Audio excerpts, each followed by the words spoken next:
थाना गाजी से विधायक हेम सिंह भड़ाना खाद्य एवं नागरिक आपूर्ति मंत्री हैं। हेम सिंह भड़ाना का जन्म 1966 में अलवर जिले के बाघेरी कला गांव में हुआ। खेती से ताल्लुक रखने वाले हेम सिंह भड़ाना की शुरुआती पढ़ाई अलवर में हुई। इसके बाद उन्होंने मास्टर्स की डिग्री अलवर के ही बाबू शोभाराम महाविद्यालय से हासिल की और बाद में कानून को पेशा बनाने के इरादे से LLB की। इसी दौरान उन्होंने कॉलेज छात्र संघ चुनाव में अध्यक्ष का चुनाव लड़ा और जीत गए और यहीं से शुरुआत हुई हेम सिंह भड़ाना के सियासी सफर की। इसके बाद 1998 में MLA का इलेक्शन निर्दलीय के तौर पर लड़ा, लेकिन हार गए। 2003 में भड़ाना BJP से जुड़े और पार्टी ने उन्हें थाना गाजी से असेंबली इलेक्शन में कैंडिडेट बनाया, लेकिन कांतिलाल मीणा से हार गए। इसके बाद किशनगढ़ बांध से प्रधान चुने गए। 2008 के विधानसभा चुनाव में BJP ने भड़ाना को फिर आजमाया। इस बार थाना गाजी से जीतकर पहली बार विधायक बने। इसके बाद 2013 के असेंबली इलेक्शन में फिर जीत हासिल की। कैबिनेट में जगह मिली। गुर्जर समाज का नुमाइंदा होने के नाते गुर्जर आंदोलन को सुलझाने में हेम सिंह भड़ाना का अहम रोल रहा है। ब्यूरो रिपोर्ट, जी मीडिया। नमस्कार, जी राजस्थान न्यूज के खास कार्यक्रम फेस टू फेस में आपका स्वागत है। आज जिस चेहरे से हम मुलाकात कर रहे हैं वो है राजस्थान के खाद्य नागरिक एवं आपूर्ति मंत्री हेम सिंह जी भड़ाना साहब। भड़ाना साहब, आपका जी राजस्थान न्यूज में स्वागत है। बहुत बहुत धन्यवाद। आम आदमी, गरीब आदमी, उन सब की आखिरी आस आप होते हो। जो महंगाई की जो डायन खाए जात है उसका इलाज आपके पास है, क्या कर पा रहे हो? निश्चित रूप से खाद्य आपूर्ति जो विभाग मेरे पास है वो आम आदमी से जुड़ा हुआ है। आम आदमी की आवश्यकता का विभाग है और सबसे स्तर का BPL स्तर के लोगों से भी जुड़ा हुआ विभाग है।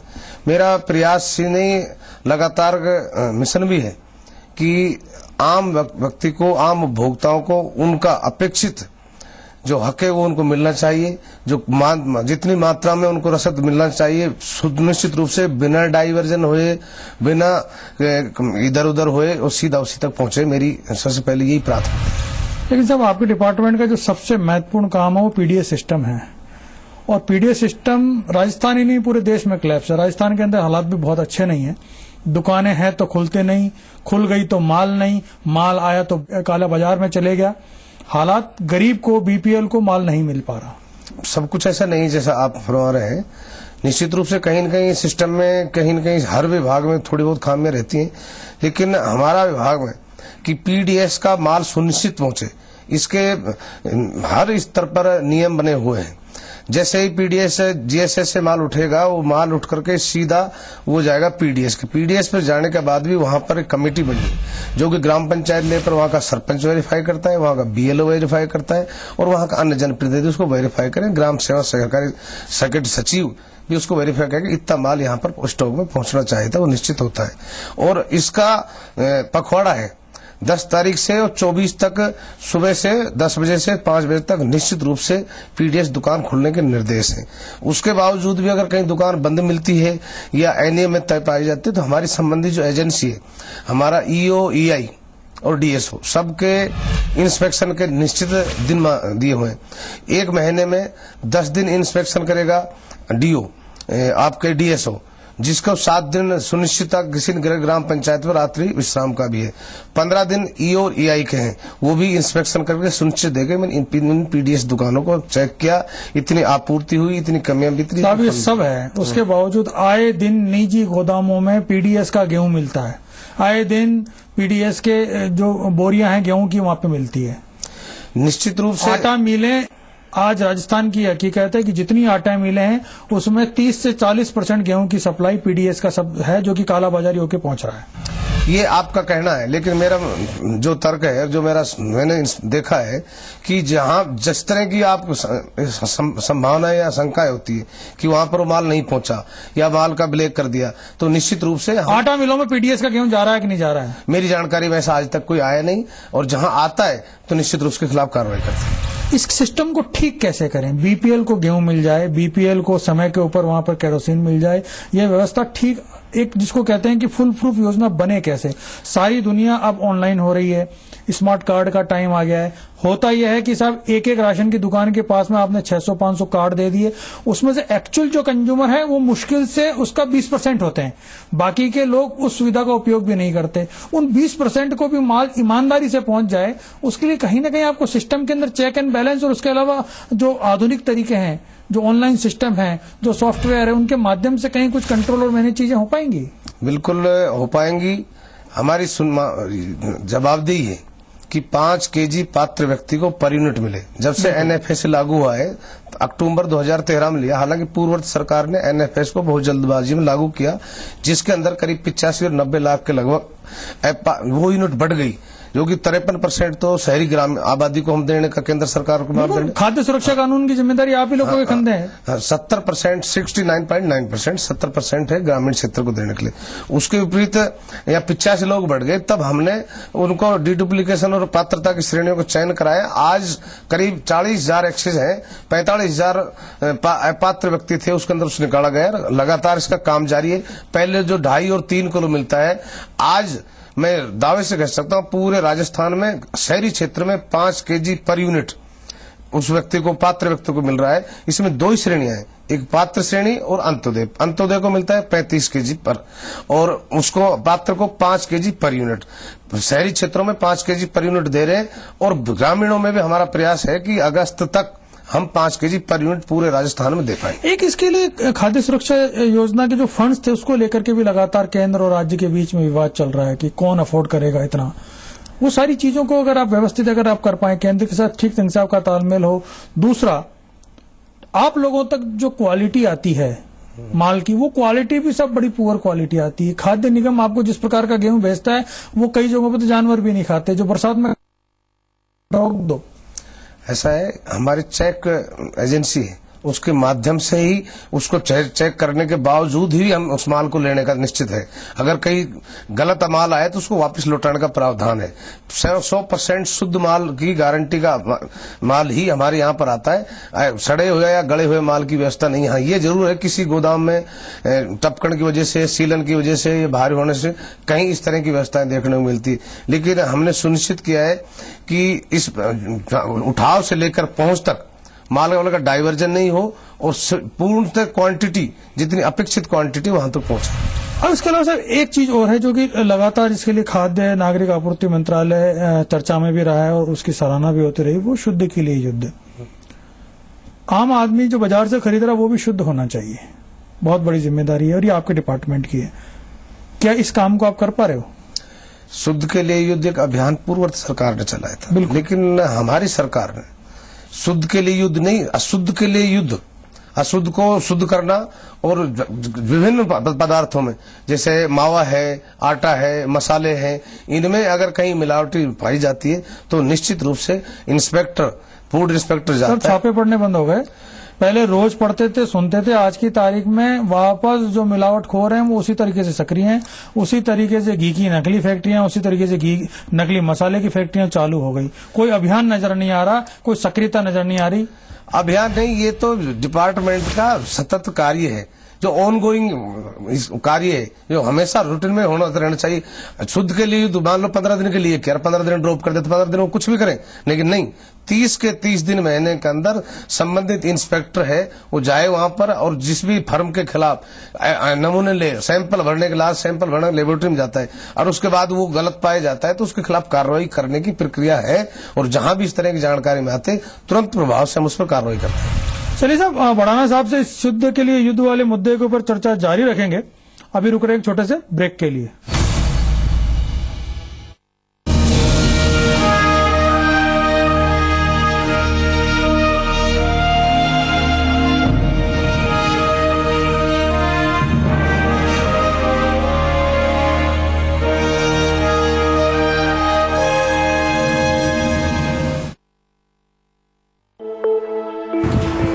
मैं अपने बच्चे को अच्छी से अच्छी एजुकेशन और बेहतर जिंदगी देना चाहती हूँ, लेकिन फिर मैं उन सब अंडर प्रिविलेज लोगों के बारे में सोचती हूँ जो एक मुश्किल जिंदगी जीने के लिए मजबूर हैं। हर परिवार को सालाना 6,816 रुपए की एलपीजी सब्सिडी मिलती है। लेकिन अगर हम जैसे सशक्त परिवार इस एलपीजी सब्सिडी को ना कर दें, तो हम ऐसे कई अंडर प्रिविलेज लोगों को बेहतर जिंदगी का उपहार दे सकते हैं। हम सशक्त हैं, आइए देश को भी सशक्त बनाएं, मदद का हाथ आगे बढ़ाएं। मेरी तरह आप भी एलपीजी सब्सिडी को ना करें और देश को आगे बढ़ाने में भागीदार बनें।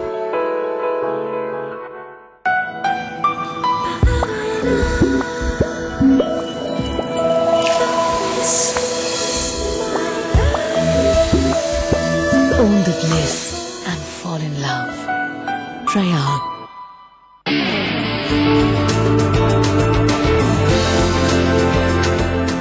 Savsol, world-class lubricants from Savita.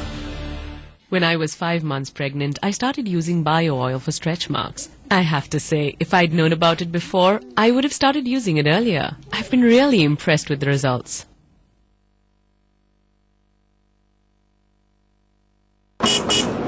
भाई वो पहली पसंद देना। पहली पसंद? हाँ भाई पहली पसंद। पहली पसंद। लो जी, कमाल हो गया। पहली पसंद नहीं जानते? ये नहीं, वो पनामा पहली पसंद। ओहो, पनामा पहली पसंद। हाँ अब समझे, पहली पसंद मतलब पनामा। जापानी तकनीक से विकसित पनामा रस चूसक कीटों का मुंह बंद कर देता है, फसल की रक्षा करता है और स्वस्थ बनाता है। अरे वो पहली पसंद देना जरा। पनामा पहली पसंद, रस चूसक कीटों का मुंह बंद।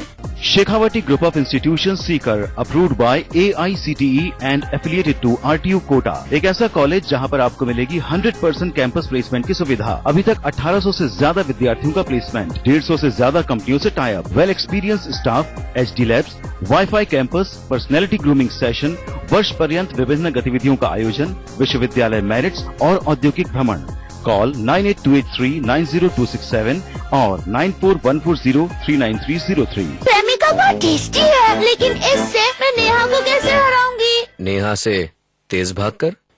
क्रेमिका बिस्किट्स, दावा सिर्फ एक, कमाल का टेस्ट।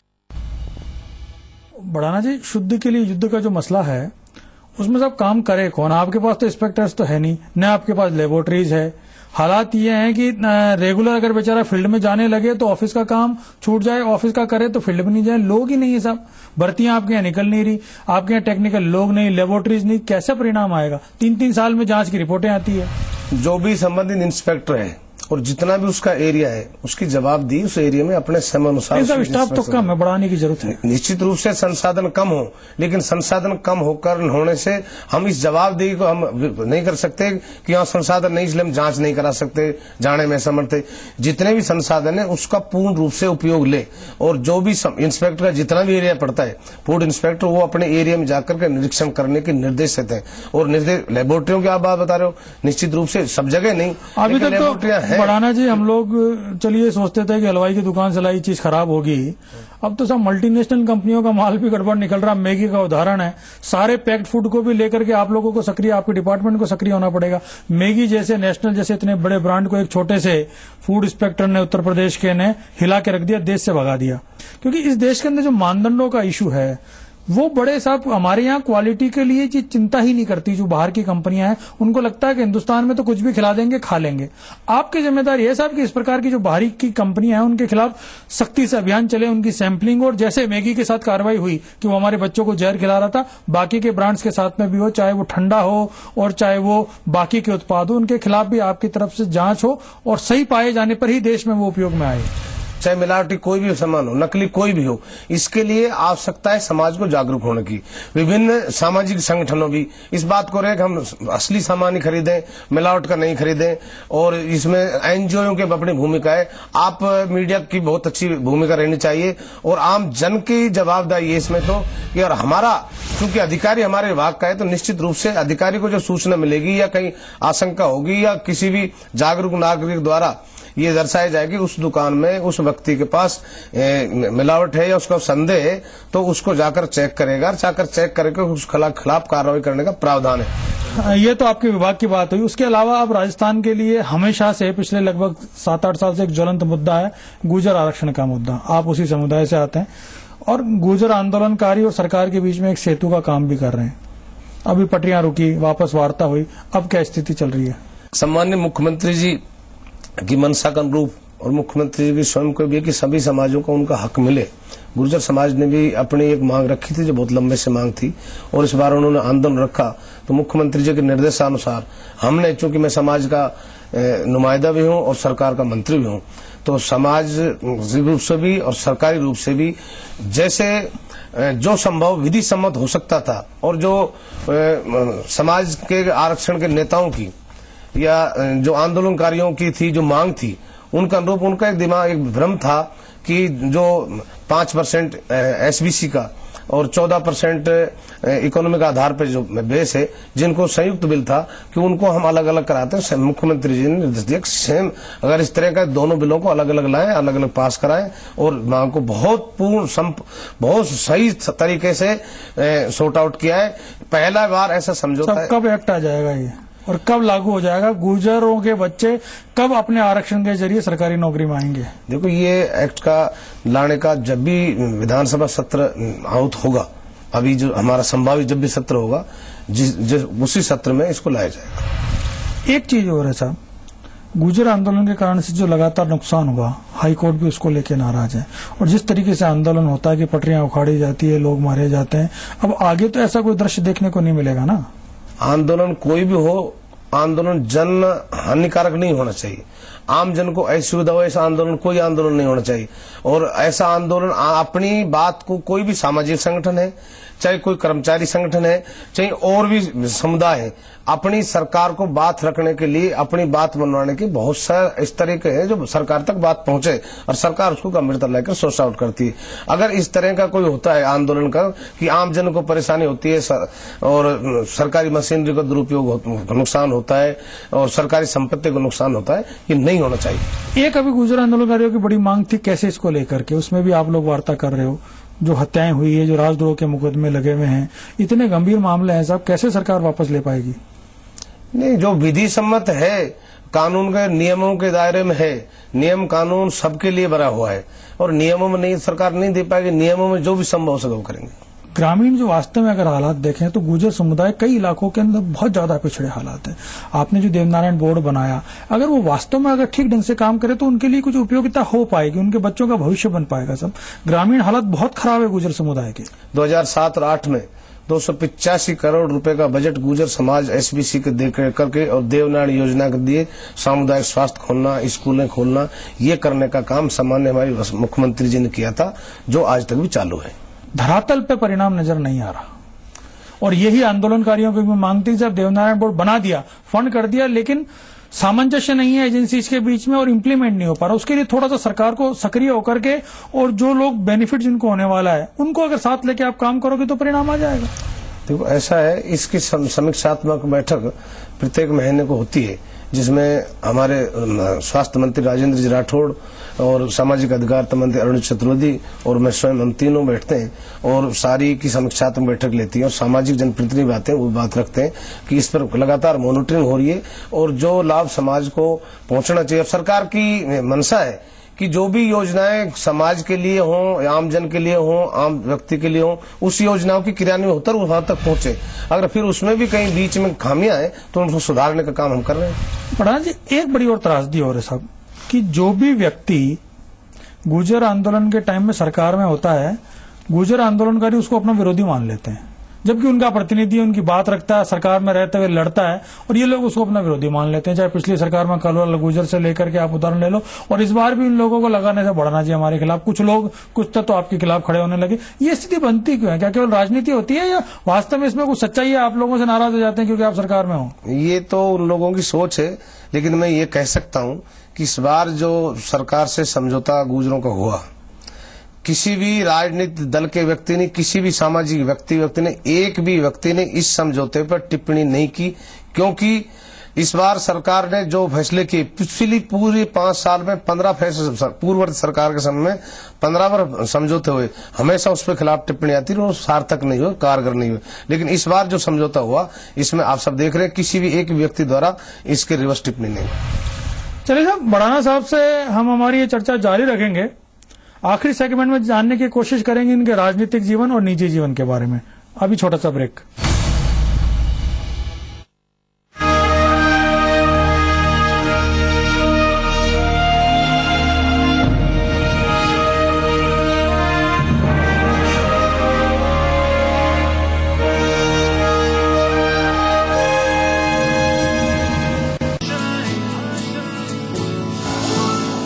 एम्बिशन तो है बट प्लान नहीं। Should I go for management और इंजीनियरिंग? सब कंफ्यूज करते हैं बट सॉल्यूशन कोई नहीं देता। आपको भविष्य की चिंता सताती है, आप प्रश्न पूछते हैं कि किस प्रकार से आगे बढ़ें, क्या करें, किस चीज से दूर रहें। आइए मेरे साथ, मेरे शो में मैं आपको बताऊंगा। डॉक्टर सुभाष चंद्र शो। Shekhawati Group of Institutions Sikar approved by AICTE and affiliated to RTU Kota. एक ऐसा कॉलेज जहां पर आपको मिलेगी 100% कैंपस प्लेसमेंट की सुविधा। अभी तक 1800 से ज्यादा विद्यार्थियों का प्लेसमेंट, 150 से ज्यादा कंपनियों से tie up, well experience staff, HD labs, wifi campus, personality grooming session, वर्ष पर्यंत विभिन्न गतिविधियों का आयोजन, विश्वविद्यालय मेरिट्स और औद्योगिक भ्रमण। कॉल 9828390267 और 9414039303। परवरिश के हर लम्हे से परिचित हैं हम, इसीलिए बरसों से दोस्ती निभा रहे हैं हम। सालों साल से असरदार स्टारथीन हैं हम, हर फसल की समस्या से परिचित हैं हम। सवाल का स्टारथीन, हर किसान और फसल से अटूट रिश्ता। नवदीप घरेलू आटा चक्की, इसमें गेहूँ, चावल, रवा और हर तरह के मसाले पीसे जा सकते हैं। हर घर का स्वास्थ्य और तंदुरुस्ती, नवदीप घरेलू आटा चक्की। भाई वो पहली पसंद देना। पहली पसंद? हाँ भाई पहली पसंद, पहली पसंद। लो जी, कमाल हो गया। पहली पसंद नहीं जानते? ये नहीं, वो पनामा पहली पसंद। ओहो, पनामा पहली पसंद। हाँ अब समझे, पहली पसंद मतलब पनामा। जापानी तकनीक से विकसित पनामा रस चूसक कीटों का मुंह बंद कर देता है, फसल की रक्षा करता है और स्वस्थ बनाता है। अरे वो पहली पसंद देना जरा। पनामा पहली पसंद, रस चूसक कीटों का मुंह बंद। संशोधित हाइब्रिड एरंडी, बीज तो लाना वेस्टर्न का। वेस्टर्न 6, वेस्टर्न विजय 66, वेस्टर्न 27। भड़ाना जी, आप जिस पारिवारिक पृष्ठभूमि से आए, उसके बाद एडवोकेट बने, ये राजनीति से रिश्ता कैसे बना? मेरे दिल में और दिमाग में एक बात लंबे समय से करती थी कि समाज में जाकर के ऐसी जगह पहुंचे जहां पर समाज की सेवा करने का मौका मिले और समाज को सही दिशा निर्देश देने के लिए। मैं छात्र जीवन से ही राजनीति में सक्रिय था। ये निश्चित है कि मैं किसान काश्तकार घर का पैदा हुआ हूँ। मेरी पृष्ठभूमि ग्रामीण है और शुद्ध खेती मेरा पेशा रहा है पारिवारिक रूप से। उसके बावजूद भी लंबे समय अध्ययन किया और छात्र राजनीति में आया। मैं 91-92 में गवर्नमेंट आर्ट्स एंड लॉ जो कमांड कॉलेज हुआ करता था, विधि एवं कला महाविद्यालय, उसका मैं छात्र संघ का अध्यक्ष हुआ था। उसके बाद सतत रूप से सामाजिक क्षेत्र में कार्य कर रहा हूँ और सामाजिक क्षेत्र में कार्य करने के बाद परिणाम भी सकारात्मक आ रहे हैं। वहां से एमएलए बनने तक का सफर? 2 विधानसभा के चुनाव लड़े, उनके अंदर सफलता नहीं मिल पाई। फिर 2005 में पंचायत समिति किशनगढ़वास का मैं प्रधान बना, भारतीय जनता पार्टी से प्रधान बना किशनगढ़वास का। किशनगढ़वास प्रधान बनने के बाद फिर 2008 में विधानसभा में, राजस्थान विधानसभा में थानागढ़ से विधायक के रूप में चुनकाया और फिर दोबारा जनता की सेवा की और जनता के बीच रहा, अपनी उपस्थिति रखी, जनता का विश्वास जीता। तो मैं पिछले विधानसभा का चुनाव जीता, उससे भी 4 गुणे अधिक मतों से इस बार विधानसभा में चुनाव जीत कर आया हूँ। LLB आपने की है, तो वो प्रोफेशन भी साथ में चल पाता, समय निकाल पाए सबके दौरान राजनीति के साथ में? जब तक मेरे को जनप्रतिनिधि रूप में जिम्मेदारी नहीं मिली थी जनता के द्वारा, तब तक मैं सामाजिक कार्यकर्ता के नाते भी मैंने MA LLB करने के बावजूद अलवर कोर्ट में जाता था और वहां पर भी सामाजिक कार्यकर्ता के नाते, वकील कम समाज सेवा ज्यादा का मेरा काम था और वहां पर बैठ करके जन सुनवाई, जनता के बीच की बात रखता, अधिकारियों तक पहुंचाता, अधिकारियों से मिलाता, उनको निजात दिलाने का प्रयास करता था। और उसके बाद अब जिम्मेदारी जनता ने यहाँ पर विधायक के रूप में मेरे को भेजा है। सरकार में इस बार आप जीत करके आए और गुर्जर प्रतिनिधि के तौर पे आपको मंत्रिमंडल में जगह बनी, मुख्यमंत्री जी ने आप पे विश्वास किया? निश्चित रूप से मुख्यमंत्री जी ने मुझ पर विश्वास जताया, मुख्यमंत्री जी की भावनाओं के अनुरूप। और मुख्यमंत्री जो भी दायित्व है, जो भी जिम्मेदारी देती है, उसका मैं गंभीरता से पालन करता हूं और उसको गंभीरता से पालन करके जिस कार्य को अंजाम देने की व्यवस्था होती है वो दिलाता हूं। आपके सामने एक चुनौती और है साहब, क्योंकि सामने जो विरोधी दल है, आपका विपक्षी दल है कांग्रेस, उसका भी नेतृत्व है वो गुर्जर समुदाय से आता है, तो आपकी चुनौती बड़ी हो जाती है क्योंकि आपका मुकाबला सचिन पायलट से है। मेरा मुकाबला सचिन पायलट से नहीं, सचिन पायलट के हमारी जितनी बार भी आप प्रदेश अध्यक्ष है कांग्रेस के नाते। लेकिन आज जो गुर्जर समाज के अंदर सम्मान्य मुख्यमंत्री वसुंधरा जी की जो एक पहल है और जिस तरह से पूरा गुर्जर समाज ने सम्मान्य मुख्यमंत्री जी में आस्था जताया हुआ है, इसका परिणाम मैं अभी आपको बताना चाहूंगा कि अभी दौसा में लोकसभा चुनाव हुए थे। वो एक तरफ कांग्रेस की प्रभार सचिन पायलट के पास थी, वहां मुख्यमंत्री जी ने मेरे को जिम्मेदारी दी थी, वहां प्रभारी के रूप में मुझको बनाया था दौसा के अंदर। हमने सभाएं की, उसने सचिन पायलट ने भी सभाएं की और सम्मान्य मुख्यमंत्री जी ने भी वहां पर अपनी 3 सभाएं की। उसके बाद परिणाम देखा होगा आपने, तो निश्चित रूप से सारे समाज ने एकजुट होकर मुख्यमंत्री जी को यहाँ पर लोकसभा के अंदर सारे समाज ने वोट दिए। तो निश्चित रूप से हमारा पूरा समाज आज भारतीय जनता पार्टी के साथ। चलिए साहब, आखिरी सेगमेंट है रैपिड फायर। मेरे कुछ सवाल होंगे जिनके कि आपको हाँ या ना या कुछ शब्दों में जवाब देना होगा। पहला सवाल, भड़ाना जी के लिए जीवन में पार्टी पॉलिटिक्स पहले या परिवार पहले? पार्टी पॉलिटिक्स अपनी जगह है, परिवार अपनी जगह है। परिवार के समय रहते परिवार की जिम्मेदारी होती है और पार्टी पॉलिटिक्स तो निश्चित रूप से पार्टी ने जो दायित्व दिया उसका पार्टी की जगह निर्वहन करते हैं। भारतीय जनता पार्टी प्रदेश के अंदर 2 धाराएं चलती है, एक संघनिष्ठ की, एक वसुनिष्ठ की। कुछ लोग हैं जो संघ के साथ की बात करते हैं, कुछ लोग वसुंधरा जी के। भड़ाना जी कहाँ है? संघ की अपनी अलग प्रश्न है, संघ की भी विचारधारा वही, भारतीय जनता पार्टी की विचारधारा वही है। हम भारतीय जनता पार्टी हैं, सम्मान्य मुख्यमंत्री जी हैं कि सब भारतीय जनता पार्टी और संघ दोनों एक ही हैं। लेकिन एक लाइन तो दिखती है साहब कि कुछ लोग ये संघ वाले लोग हैं, ये भी जो है वसुंधरा जी वाले लोग हैं, लाइनें तो खिंची भी है। सब भारतीय जनता पार्टी के लोग हैं। भड़ाना साहब, पहले गुर्जर या पहले बीजेपी के कार्यकर्ता? गुर्जर समाज अपनी जगह है, बीजेपी पार्टी अपनी जगह। बीजेपी परिवार भी हमारा परिवार है, गुर्जर परिवार भी हमारा ही परिवार है। जीवन में हर इंसान के एक समय आता है जब आदमी बहुत प्रसन्न होता है। भड़ाना जी के लिए जीवन में वो क्षण कब आया जबकि उनको लगा कि नहीं, अब कुछ हुआ है जिंदगी में, प्रसन्नता का क्षण जिसको कहें? देखो, मेरी जिंदगी में ऐसा कभी क्षण भी नहीं आया जब मैं बहुत ज्यादा घबराया हूं और ऐसी मेरे को बहुत ज्यादा जिम्मेदारी मिली, उसका मैंने बहुत ज्यादा अनुभूति भी नहीं की। मेरे लिए एक सतत प्रक्रिया है। मैं संघर्ष भी किया और राज में भी हूं, लेकिन ऐसा नहीं कि राज में आने के बाद सब कुछ लग रहा हो कि आज भी वही स्थिति है कि आदमी को हमेशा अपने आप को सामाजिक परिवेश में रखना चाहिए। हॉबी क्या आपकी? मेरी हॉबी तो घूमना फिरना, खेल कूद करना, ये हो रहा है हमेशा। संगीत और फिल्मों का कहीं शौक? हाँ, फिल्म देखने का मेरा बहुत शौक रहा है। अगर मैं बात करूं कि आज के 20 साल बाद में भड़ाना साहब खुद को कहाँ देखते हैं? ये तो जीवन की क्रिया है, जैसे जैसे आगे समय चलता जाएगा, क्या परिस्थितियां बदलती है, क्या स्थितियां बदलती है, वो तो लंबे समय की बात है। लेकिन जो आज चल रहा है जो सब ठीक चल रहा है। चुनाव जीतने के लिए, क्षेत्र की जनता का विश्वास जीतने के लिए आपका गुरु मंत्र क्या? मेरी सहज सरल मिलनसारिता और हमेशा उनके बीच में उपस्थिति, शारीरिक मानसिक नहीं हो, चाहे दूरभाष से हो।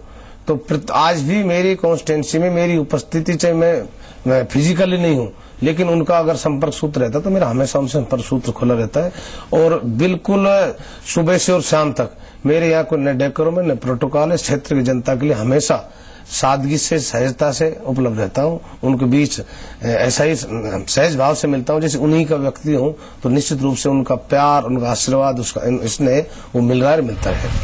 तो साहब, ये थे राजस्थान सरकार के खाद्य, नागरिक एवं आपूर्ति मंत्री और गुर्जर नेता भड़ाना जी, जिनके साथ हमने फेस टू फेस में आज चर्चा करी। भड़ाना साहब, आपने समय निकाला, हमारे सब पास आए, चर्चा करी, उसके लिए आपका बहुत बहुत धन्यवाद। दर्शकों, आपका भी बहुत बहुत धन्यवाद। आप लोग देखते रहिए जी राजस्थान न्यूज।